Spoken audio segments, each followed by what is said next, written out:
नमस्कार दोस्तों, ओम नमः शिवाय। स्वागत है आप सभी का इस नए वीडियो में। ओम नमः शिवाय, जय श्री शिवाय नमस्तुभ्यम, हर हर महादेव। 15 दिसंबर अर्थात मार्गशीर्ष महीने की पूर्णिमा तिथि। देखिए, मार्गशीर्ष महीने की कोई सी भी तिथि हो बहुत ही ज़्यादा उत्तम और विशेष होती है, क्योंकि मार्गशीर्ष महीना ही अपने आप में बहुत ज़्यादा विशेष और महत्वपूर्ण होता है। और अभी 15 दिसंबर को अर्थात मार्गशीर्ष महीने की पूर्णिमा तिथि है, और ये पूर्णिमा तिथि आप सभी की बहुत ही ज़्यादा विशेष, बहुत ही ज़्यादा आप सभी के लिए लाभदायक रहेगी। मात्र आप सभी की जो भी इच्छा मनोकामना होगी वह 24 घंटे के अंदर अर्थात आप सभी का समय पूरा होने के अंदर अंदर वह आपकी कामना अवश्य रूप से परिपूर्ण होते होते हुए आपको दिखेगी, और उसके परिपूर्ण होने के सार भी बनने लगेंगे। क्या करना है? मात्र आपको ये ओम वाला छोटा सा उपाय करना है और करके चले आना है। कैसे करेंगे, किसके अनुसार करेंगे? पूर्णिमा तिथि चंद्रदेव को याद करते हुए, भगवान शिव जी को समर्पित करते हुए, संपूर्ण विधि संपूर्ण जानकारी चलिए जानते और समझते हैं पूज्य गुरुदेव जी की अनुकंपा और कृपा से। और पूर्णिमा तिथि में लाल चंदन का तो विशेष रूप से ही महत्व होता है। तो संपूर्ण जानकारी जानेंगे, संपूर्ण विधि जानेंगे पूज्य गुरुदेव जी की अनुकंपा कृपा एवं उन्हीं के आदेशानुसार। तो चलिए आगे बढ़ते हैं वीडियो में, और वीडियो को जानना और समझना प्रारंभ करते हैं। तो बात करते हैं हम अपने पहले उपाय की, लेकिन प्लीज़ वीडियो में आगे बढ़ने से पहले वीडियो को लाइक ज़रूर करा करें। आप लोग लाइक नहीं करते हैं, साथ ही साथ वीडियो को लाइक करने के साथ साथ चैनल को सब्सक्राइब करें, और कमेंट में जो भी महादेव के सच्चे भक्त हैं तो हर हर महादेव और ओम नमः शिवाय अवश्य रूप से लिखिएगा।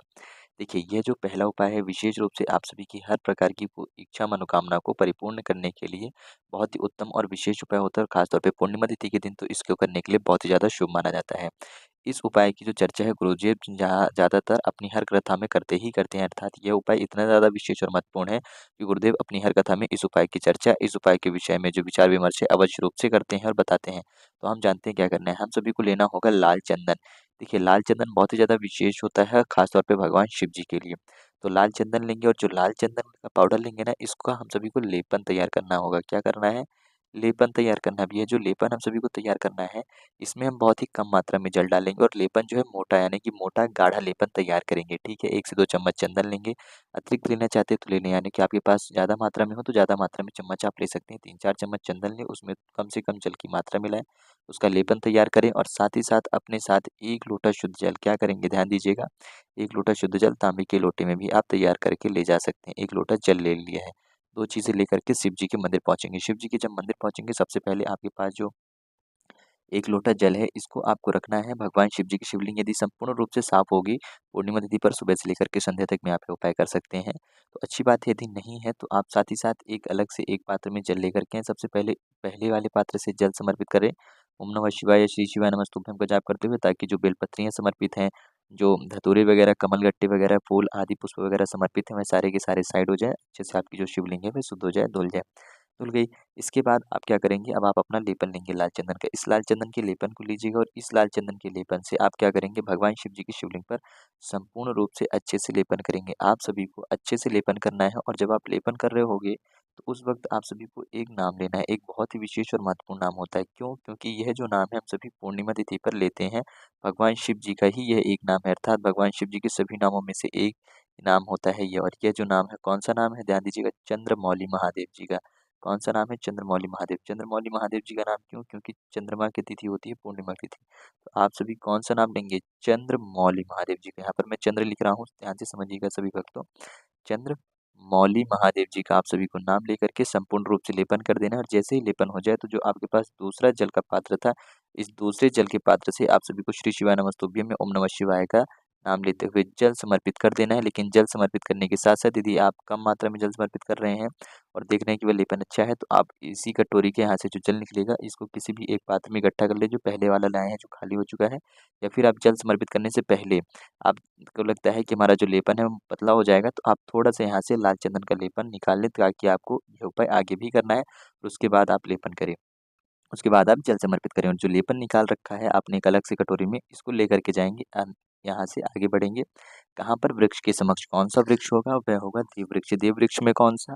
भगवान शिव जी को सबसे ज्यादा देव वृक्ष में कौन सा वृक्ष पसंद है? वह है बेलपत्र का पेड़। हम पहुंच रहेंगे बेलपत्र के पेड़ के समक्ष। क्या लेकर के आए हैं? जो हमने भगवान शिव जी को लेपन समर्पित करा था ना, वह लेकर के आए। वह लेपन हम कहाँ समर्पित करेंगे? बेलपत्र की पेड़ की इस टहनी में, यानी कि यहाँ पर जड़ पर लगाएंगे, इस स्थान पर लगाएंगे। हम क्या करेंगे, क्या लिखेंगे? हम सभी को लिखना है ओम। अब ओम कैसे लिखेंगे? हम अपने सीधे हाथ की 3 मध्य की 3 उंगलियां, यानी कि छिंगी जो सबसे लास्ट होती है और अंगूठा, इन 2 उंगलियों को छोड़ करके जो 3 उंगली होती हैं, उससे इस लाल चंदन के लेपन को लेंगे, और इस लाल चंदन के लेपन को लेकर के यहाँ पर हम सभी को ओम बनाना है। बहुत ही अच्छा सुंदर सा तीनों उंगलियों से एक साथ तीनों उंगली को जोड़ करके लाल चंदन निकाल करके ओम बनाएंगे। और ये जो ओम बनाएंगे तो भगवान शिव को याद करेंगे, उसके बाद भगवान हरि को याद करेंगे, फिर माता लक्ष्मी जी को याद करेंगे, ताकि आपका जो कार्य है वह हर प्रकार से परिपूर्ण होगी, हर प्रकार से परिपूर्ण हो। आपकी जो इच्छा मनोकामना है वह हर प्रकार से परिपूर्ण हो, और उसमें आ रही हर प्रकार की जो बाधाएं, चाहे धन हो, चाहे आर्थिक हो, चाहे मानसिक हो, या किसी भी प्रकार की कोई समस्या हो, वह उस कार्य से अवंचित रहे, यानी कि दूर हो जाए, हट जाए, और आपका वह कार्य परिपूर्ण अवश्य रूप से हो। तो पूर्णिमा की तिथि पर चंद्रमौली महादेव जी का नाम लेकर के भगवान शिव जी को प्रसन्न करते हुए अपने उस कार्य को शीतलता और शांति से अपनी इच्छा मनोकामना को परिपूर्ण करते हुए यह आप चंदन यदि पीपल के बेलपत्र के पेड़ पर लगा देते हैं नीचे, तो आपका कार्य अवश्य रूप से परिपूर्ण होता है। परंतु पूर्णिमा पर अवश्य रूप से करा करें ये उपाय। और इस वर्ष की जो पूर्णिमा पड़ रही है, मार्गशीर्ष महीने की पूर्णिमा, तो इसमें तो आप जरूर रूप से करेंगे ही करेंगे, तो जरूर करिएगा, क्योंकि यह उपाय बहुत ज़्यादा खास है, इसलिए इस उपाय की चर्चा गुरुदेव अपनी हर कथा में करते हैं। दूसरा उपाय हम जानते हैं, यह भी उपाय बहुत सरल सा है। जिन भी लोगों को इस वीडियो में तीन तीन उपाय बताए जाते हैं, यानी कि तीन उपायों का तात्पर्य होता है कि आपको जो भी उपाय सरल लगे, जो उपाय सहज लगे, जिस उपाय को करने में आपको लगे कि हमें ये ज़्यादा सरल पड़ेगा, इसमें हमें ज़्यादा सहजता रहेगी, तो आप उस उपाय को कर सकते हैं। ठीक, बात करते हैं अपने अगले उपाय की। यह भी हम सभी की इच्छा मनोकामना की परिपूर्णता के लिए है। 2 साबुत चावल के दाने, 1 बेलपत्री जो कि कहीं से भी कटी-पीटी या खंडित नहीं होगी, साथ ही साथ 1 लोटा शुद्ध जल लेंगे। ठीक है? सबसे पहले भगवान शिव जी के मंदिर पहुँचेंगे। शिव जी के मंदिर पहुँच कर के क्या करेंगे, 1 चावल का दाना, पहले सबसे पहले हम सभी को क्या करना है, चावल का दाना समर्पित करेंगे। क्या नाम लेकर के? चंद्रमौली महादेव जी का नाम लेकर के चावल का दाना समर्पित कर दिया। उसके बाद 1 बेलपत्री समर्पित करेंगे। क्या नाम लेकर के बेलपत्री समर्पित करेंगे? श्री शिवाय नमस्तुभ्यम या ओम नमः शिवाय का जाप करके। उसके बाद पुनः से 1 चावल का दाना समर्पित करेंगे हम चंद्रमौली महादेव जी का ही नाम लेते हुए। इसी बेलपत्री के ऊपर 2 चावल के दाने समर्पित कर दिए, पहले चावल, फिर बेलपत्री, फिर चावल। अब ये जो हम सभी के पास जल है, इस जल को भी हम सभी समर्पित करेंगे उत्तर दिशा की तरफ मुख करते हुए चंद्रमौली महादेव जी का नाम लेकर के। ध्यान दीजिए, खास तौर पर यह उपाय विशेष रूप से विद्यार्थियों के लिए, विद्यार्थी इस उपाय को स्वयं करते हैं तो उनको शिक्षा के क्षेत्र में अवश्य रूप से सफलता प्राप्त होती है। साथ ही साथ कॉम्पिटिशन या परीक्षा की तैयारी कर रहे हैं तो उनमें भी यह उपाय उनके लिए बहुत ही ज़्यादा सहायताकर सिद्ध होता है, और उनको अपनी पढ़ाई-लिखाई में बहुत ज़्यादा इससे शक्ति प्रदान होती है, सकारात्मक शक्ति, सकारात्मक ऊर्जा मिलती है, जिससे कि अपनी पढ़ाई के क्षेत्र में सफलता प्राप्त कर सकते हैं, पदोन्नति भी प्राप्त कर सकते हैं। तो यह छोटा-सा उपाय छात्र तो अवश्य रूप से करें, खास तौर पे व्यापारी भी करें, अन्य व्यक्ति भी कर सकते हैं अपनी इच्छा मनोकामनाओं को परिपूर्ण करने के लिए। लेकिन विशेष तौर से यह उपाय गुरुजी कहते हैं कि छात्र और व्यापारियों के लिए बहुत ही ज़्यादा उत्तम और बहुत ही ज़्यादा उपयोग और लाभदायक होता है। तो ज़रूर रूप से इस उपाय को पूर्णिमा तिथि पर अवश्य करें। सुबह से लेकर के संध्या तक में करेंगे तो अच्छी बात है। यदि सुबह के समय पे करते हैं, प्रातः काल 12 बजे के पहले-पहले कर लेते हैं, तो और भी ज़्यादा उत्तम और विशेष रूप से रहेगा, क्योंकि उस समय पे सूर्योदय की जो अलग ही रोशनी होती है, वह उस समय का जो किरणें होती हैं, जो रोशनी होती है, जो वातावरण होता है, और जो हम सभी का मुहूर्त होता है, और भी ज़्यादा उत्तम और विशेष होता है। तो इस उपाय को प्रयास करें, सुबह कर पाएँ या फिर प्रदोष काल में करते हैं तो भी चल जाएगा। बात करते हैं, वीडियो में आगे बढ़ते हैं अंतिम और तीसरे उपाय की। तो जो हम सभी का तीसरा और सबसे आखिरी उपाय है आज की इस वीडियो में, यह है, यदि कोई भी व्यक्ति रोगी हो, बीमार हो, पीड़ित हो, ग्रसित हो, उस व्यक्ति के लिए, तो रोगी, बीमार, पीड़ित के लिए बहुत ही ज़्यादा सरल सा यह उपाय रहेगा। इस उपाय को आप घर पे ही कर सकते हो। ठीक है? चंद्रदेव को याद करते हुए, ताकि उस व्यक्ति को अपनी जो घाव है, जो दर्द है, पीड़ा है, उसमें शीतलता मिले, शांति मिले, या कहें कि आराम मिल सके। क्या करना है? आपको थोड़ा-सा खीर बनाना है, ठीक? खीर जो बनाएँगे, आप ध्यान दीजिएगा कि गाय का दूध हो, उसी दूध से आप खीर तैयार करेंगे। ठीक है? खीर तैयार कर ली, संध्या समय में आपको आवश्यकता पड़ेगी 5 पत्ते। अब जो आप सभी को 5 पत्ते लेने हैं, वह वैसे नियम अनुसार पीपल के पत्ते होने चाहिए, परंतु आपको यदि पीपल के पत्ते नहीं मिल पाते हैं 5, तो आप अपने घर में जो भी बड़ा-सा वृक्ष हो, यानी कि वृक्ष होंगे, जिस भी वृक्षों के पत्ते बड़े होंगे, उसी वृक्ष के आप पत्ते ले सकते हैं। तो 5 पत्ते ले लिए हैं आपने, ठीक? कितने पत्ते लिए हैं? ध्यान दीजिएगा, 5 पत्ते लेने हैं। अब यह जो आपके पास 5 पत्ते हैं, इन पाँचों पत्तों में आपको इस खीर को क्या करना है, थोड़ा-थोड़ा करके सभी पाँचों पत्तों में रखेंगे। चंद्रमौली महादेव जी का नाम लेंगे। चंद्रमौली महादेव जी के नाम से आप इस खीर को अपने घर की छत पे, गैलरी में, आंगन में कहीं भी रखेंगे, जहाँ से चंद्रदेव की रोशनी इन सभी खीरों के हिस्सों में पड़े, और उनसे प्रार्थना याचना करेंगे उस रोगी व्यक्ति की पुष्टता के लिए, उस रोगी व्यक्ति की अच्छी सेहत की कामना करते हुए।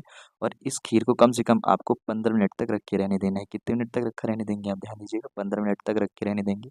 उन सभी 5 के पाँचों पत्तों में यह खीर रखी रहेंगी। जब यह खीर 15 मिनट तक उन सभी पाँचों पत्तों में रखी रहेंगी, तो आपकी यह जो खीर है, एक तरीके से औषधि या प्रसाद, या कहें तो अमृत स्वरूप हो जाएगी चंद्रदेव की कृपा से। जब पूर्णिमा के दिन इन सभी खीरों में रोशनी पड़ेगी, तो चंद्रमौली महादेव जी का ही नाम लेकर के आप सभी को उस जो बीमार व्यक्ति है, जो रोगी व्यक्ति है, उसको ग्रहण करा देना है। यदि डॉक्टर ने मीठा खाने से मना करा है या किसी प्रकार से रोगी व्यक्ति को मीठा खाने से लिए वर्जित करा है, तो आप गुड़ आदि का प्रयोग कर सकते हैं या फिर शहद का प्रयोग भी कर सकते हैं, जिससे कि उस व्यक्ति को किसी प्रकार की मीठे से हानि ना होती है। छोटे से उपाय ज़रूर रूप से करिएगा। यदि आप मार्गशीर्ष महीने की पूर्णिमा तिथि पे छोटे-छोटे विशेष उपाय करते हैं, तो आपकी हर इच्छा मनोकामना अवश्य रूप से परिपूर्ण होती है। साथ ही साथ आपके सभी जो अटके हुए कार्य हैं, वह भी परिपूर्ण होते हैं। बहुत ही सरल और सहज रूप से बताया गया है कि मार्गशीर्ष पूर्णिमा के दिन कौन-कौन से उपाय और कैसे और किसके अनुसार करने हैं। तो अवश्य रूप से करें। कमेंट में यदि आपको कुछ प्रश्न हो तो ज़रूर रूप से लिखें और साथ ही साथ कमेंट में हर हर महादेव ओम नमः शिवाय अवश्य रूप से लिखिएगा। जय श्री शिवाय नमस्तुभ्यम हर हर महादेव ओम नमः शिवाय।